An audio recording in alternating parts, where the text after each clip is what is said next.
Hey, well, being able to come back to another video. Family, I wanted to wait a little while before I actually concluded my analysis of the whole George Floyd debacle, the incident, the death, the protests, the memorial services. I want to encompass it all into one question. Okay, what happens now? All right? And I say this because when the trial starts and a lot of stuff come out about Mr. Floyd and you know how they do. I mean, yes, they're innocent, at this whole particular initial situation. But then, of course, we just like Trayvon Martin and Eric Gardner and Alton Sterling and Michael Brown, they showed us the Facebook posts and all the negative stereotypical images to sway public opinion. See, a public opinion has been swayed. I mean, you have the Speaker of the House, Nancy Pelosi. You have these cats here in Houston, Sheila Jackson Lee, the congressman in Houston, kneeling down. They didn't even know him. Now, I thought this was supposed to be something against police brutality. Now, I'm seeing a lot of Black Lives Matter posters and individuals coming out representing Black Lives Matter. But where's the lower class lives matter? Or where's the homeless lives matter? Or the, psychologically,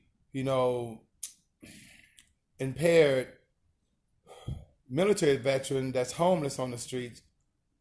What about their lives matter? Because I promise you, if you think for 1 minute it's only so-called Black Americans that will get brutalized by the police, you really misinformed. Go to a low economic neighborhood that's all Hispanic, or all Black, or all white. Go to the lower classes, like you go to the trailer park. Guys, they show it on Cops, another 48 hours. They show it on the television all the time that it's not about color. The police have been telling you this for years. No, it's not about color. It's about class. We here to keep a certain class of people in line.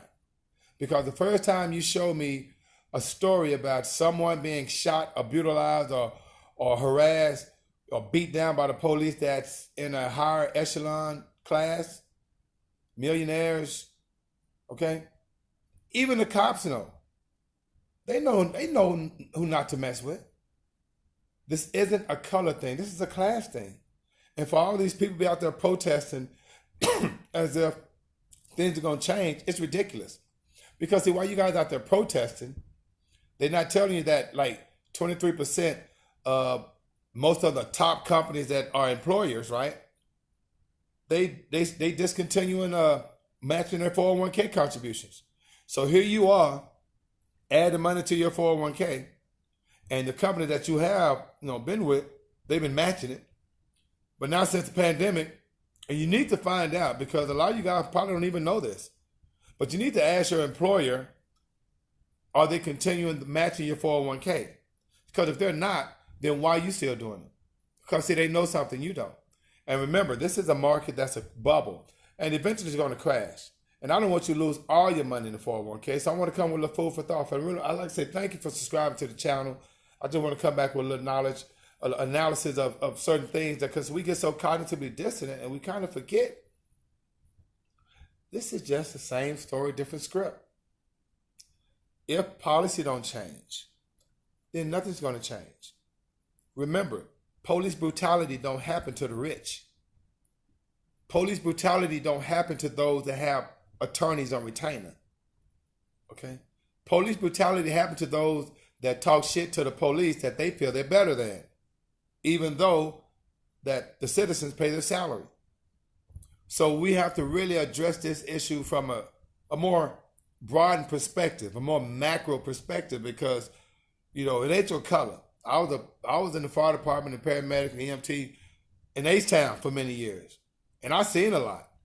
All right. Now, what I didn't see is, police actually beating down the people, but damn, when we get to the site, they beat down. And like I said, I don't know, and of course, a lot of time, it didn't matter. I'm saying Afro-melanated, Hispanics, whites, Asians. I'm telling you, it didn't matter. It's all economics, family. Pay yourself first. Okay? And like I said, they're talking about defunding the police organizations across America. What? No, they're not. Because the police, of course, was created to police the poor, not the rich. They only go to, the rich have other situations. The rich have insurance. The rich have gated communities. The rich don't need the police. The rich have police officers working for them part-time as their security guards. Okay?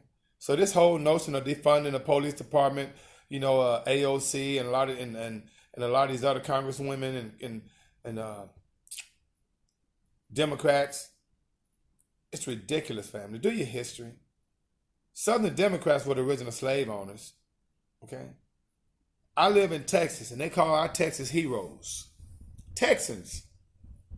Even though David Crockett, Jim Bowie, Sam Houston, Stephen F. Austin, Travis, none of them were born in Texas.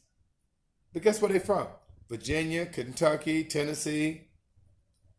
Slave states. Okay? But these are the so-called Texans. So understand, you have rights and you have privileges. Know your history so you know whether you have rights or privileges. See, privileges can be revoked like that. It can be taken away like that. Talk shit to a cop, and you in a low economic area, or he view you as someone that's in a low economic area, you may get dealt with. I'm just keeping it real. Numbers don't lie.